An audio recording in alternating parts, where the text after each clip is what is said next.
So this is a question that I have heard a great deal on, especially over the last 9 months or so. And when you talk to law enforcement, their mindset is that we are not mental health professionals, but we are placed in positions to be so, and we can only do what we've been trained to do. And then you hear from the mental health professionals, how do we better connect with these departments so that we can do the work that and add some value to the situation. I mean, it's a tough one. But it's not a catch-22 topic. There is a solution to this. And Rima, I want to go to you first because I know you spent some time talking about these topics and dealing with these challenges. Help us understand, how do we bridge these gaps? So we learned at the beginning of the hour that 1 in 5 people in the US experience mental illness at some point in their lives. That's 20% of the population. That said, mental illness is a deeply mystifying experience by and large in our country. It's a deeply stigmatized experience. And that, however, mental health services and supports have evolved significantly in the past 100 years or so. However, there's a default setting as far as the provision of services and supports with regards to mental health, mental illness. And that default setting is white people. And so what I'm getting at is that the mental health experience or mental illness experience for Black, Indigenous people of color is completely misunderstood in our society. As a result, a disproportionate number of brown and Black children are misdiagnosed, underdiagnosed, overdiagnosed, or even just outright undiagnosed at the same time that their white peers with mental illness or other disabilities are being diagnosed. And so, at the beginning of a young person's life, they are being misunderstood.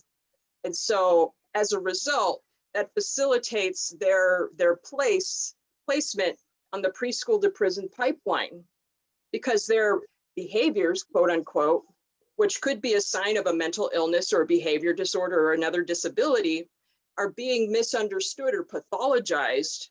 And that child is experiencing consequences for their behavior. And this goes on and on through the life of racially marginalized people who experience mental illness or other disabilities. According to the Department of Justice, 40% of people who are or have been incarcerated experience a disability, including mental illness. And we all know that a disproportionate number of racially marginalized people experience incarceration. Again, the population of Black folks in Iowa is 3.4%, but the prison population of Black folks is nearly 30%. We're consistently in the top 3 states in the country that incarcerates more Black people per capita. And so if you put those two statistics together, that tells you that law enforcement, the judicial system, has become a de facto provider of services and supports to brown and Black folks that experience mental illness. And then, of course, this also leads to the tragic outcome of individuals who are brown or Black being killed by police officers. For every 1 white man that is killed by a police officer, 2.5 Black men out of 1,000 are killed by a police officer. 50%, between 30 and 50% of people who are killed by police experience a disability, typically a non-apparent disability like a mental illness. And so this is a huge issue. It's a bigger issue than I think we think that it is. And it touches on a lot of aspects of society that we need to talk about.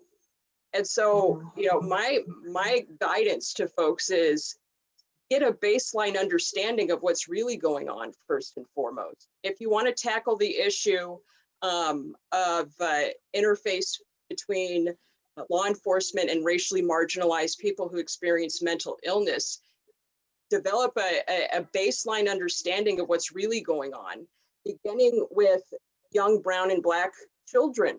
Because the other thing is this, and I'm sorry, I know I'm going a little over, but I'm very passionate about this.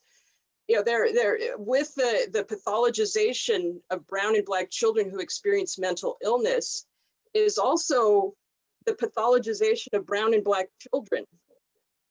Their studies show that we perceive brown and Black children in particular, as being older than they actually are. And so that causes our frame of reference when we are viewing Black children in comparison to white ones to be a lot less empathic, certainly.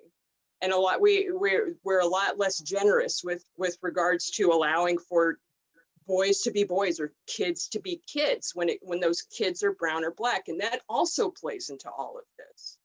And so, you know, ultimately, this is a rabbit hole, certainly, but it's a rabbit hole that all of us need to dive into, because this is very much one of the biggest ills of our society currently.